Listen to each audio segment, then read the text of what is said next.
Boa tarde, seres humanos. Quem está falando com você aqui hoje é o professor Rômulo Ramos. Hoje nós vamos falar sobre quinidários. Então, ajeite-se na cadeira, clique no sininho, dê um like e vamos nessa. Vamos começar falando sobre o habitat dos quinidários. São todos exclusivamente aquáticos. A maioria deles são representantes marinhos, mas também encontramos alguns representantes de água doce. São todos diblásticos. Aqui nós temos uma novidade evolutiva, tendo em vista que os poríferos, grupo anterior, eles não apresentavam fase embrionária. Então, os quinidários, eles apresentam dois tecidos embrionários importantes, que é a ectoderme e a endoderme. Inclusive, apenas esse grupo apresenta essa característica. São considerados eumetazoários, outra característica importante. Por quê? Porque é o primeiro grupo a desenvolver tecidos e órgãos, tá? Mais uma vez, poríferos não apresentavam. Também é o primeiro grupo a apresentar sistema digestivo, mesmo que incompleto, mas também em poríferos nós não havíamos percebido. Também é o primeiro grupo a ter o sistema nervoso, apesar de difuso bem simples, mas é um sistema nervoso importante, porque ele consegue perceber o ambiente e necessariamente emitir uma resposta para o ambiente. E ainda possui como exclusividade a presença de quinidócitos ou quinidoblastos, que são estruturas responsáveis pela sua defesa e também pela captura de presa. Ainda neste grupo, nós temos uma simplicidade com relação aos seus sistemas respiratórios, excretor e cardiovascular, que vai acontecer por difusão célula a célula.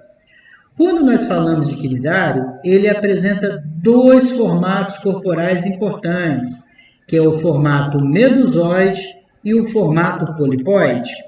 O formato polipóide, ele é fixo, séssil, né? Então ele não consegue se deslocar, enquanto que o formato medusoide, ele é livre natante. Contudo, apesar de um ser fixo e o outro ser livre natante, eles apresentam a mesma constituição tecidual, ou seja, ele possui uma epiderme externa de proteção, ele possui a parte carnosa bastante gelatinosa e com alta concentração de água, chamado de mesogleia. Ele possui uma cavidade gastrovascular protegido por uma gastroderme, e é nessa região que vai acontecer a digestão dos componentes orgânicos, ok? E ele possui tentáculo, né? Característica bem interessante dos quinidários. No pólipo, os tentáculos e a boca é voltado para cima, e nas medusas, o tentáculo e a boca são voltados para baixo. Como formação de tecido básico para os quinidários, nós chamamos atenção em especial para a epiderme e pela gastroderme, tá? Na epiderme, nós temos um conjunto de células importantes, que é miopteliais, que funcionam como agem. Eles agem como se fossem células musculares, beleza? Então, você tem a ação tanto de revestir como também de contração. É isso que permite que as medusas consigam nadar e também que os pólipos consigam se contrair. Nessa região também, principalmente nos tentáculos, nós temos os quinidócitos ou quinidoblastos, que servem para injetar substâncias urticantes e muitas vezes neurotóxicas. E também nós temos células sensoriais, que são células nervosas responsáveis por receber o estímulo e emitir um estímulo. Internamente, nós temos na gastroderme ainda uma grande quantidade de células miopteliais, que servem tanto para contração muscular como também para proteção. Células gástricas, que têm a função de lançar enzimas digestivas, que vai digerir o alimento que foi capturado e lançado aqui dentro da cavidade pelos seus tentáculos. E ainda nós temos células sensoriais que respondem ao alimento que entra aqui nesta cavidade.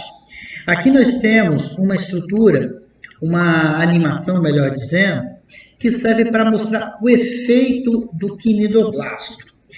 Então, a gente tem um quinidogatilho que vai ser é ativada a partir do momento que isso encosta em um animal. Aqui dentro do quinidoblasto ou do quinidócito, nós temos um nematocisto, que é um canalzinho para a injeção das substâncias tóxicas que existem dentro dessa célula. Analisa comigo aqui.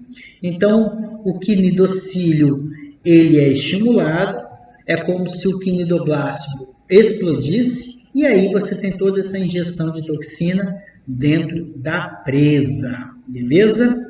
Como nós havíamos falado, o sistema nervoso desse animal, ele é difuso, então ele fica espalhado aqui na região do corpo dele. Nós temos também, dentro de quinidários, a sua divisão nessas 3, 4 classes importantes, tá? Nós temos ainda uma classe que não está sendo representada aqui, que são os cubozoários, mas eles agem de forma similar ao sifozoário, tá? Então, podemos considerar como sifozoários aquelas medusas de grande porte, ok? Os hidrozoários, eles são quinidários de pequeno porte, com exceção da caravela, que é uma colônia bem interessante, com diferentes quinidários formando a estrutura dessa colônia animal. E nós temos os antozoários, que aqui nós temos as anêmonas do mar e os corais, perfeito? Quando nós falamos de reprodução dos quinidários, eles podem tanto fazer uma reprodução assexuada, como uma reprodução sexuada. Esta reprodução assexuada, e relembrando que a reprodução assexuada gera indivíduos sem variabilidade genética, ou pelo menos bem baixa, tá? Os indivíduos podem fazer por fragmentação ou por brotamento, enquanto que na reprodução sexuada básica, você vai ter indivíduos machos e indivíduo fêmea, que vão liberar os seus gametas, onde se encontrarão no ambiente aquático, para a formação de um novo indivíduo. E ainda nós temos uma reprodução em especial, que é a chamada metagênese.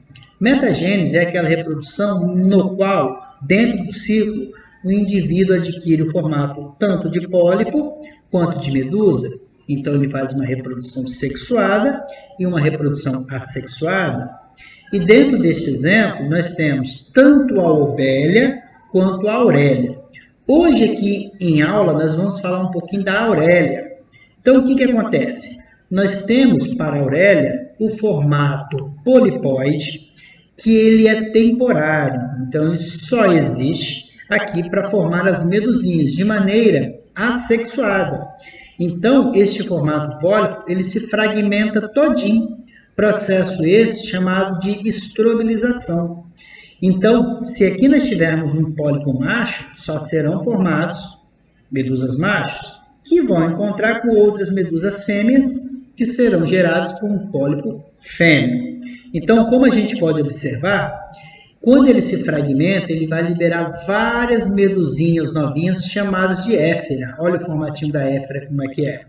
Essas éferas, então, elas vão crescer, se desenvolver e se transformar em medusas adultas. Inclusive, é a fase duradoura desse quinidário. Então, significa que a medusa macho vai produzir os gametas masculinos, que ele vai entrar dentro da medusa fêmea, acontecendo a fertilização dentro da cavidade gastrovascular. A partir daí, uma larva ciliada vai sair para o ambiente aquático, que é chamado de larva planular, e essa larva, por sua vez, vai se fixar no substrato, formando, então, um novo pólipo, e assim o ciclo se inicia.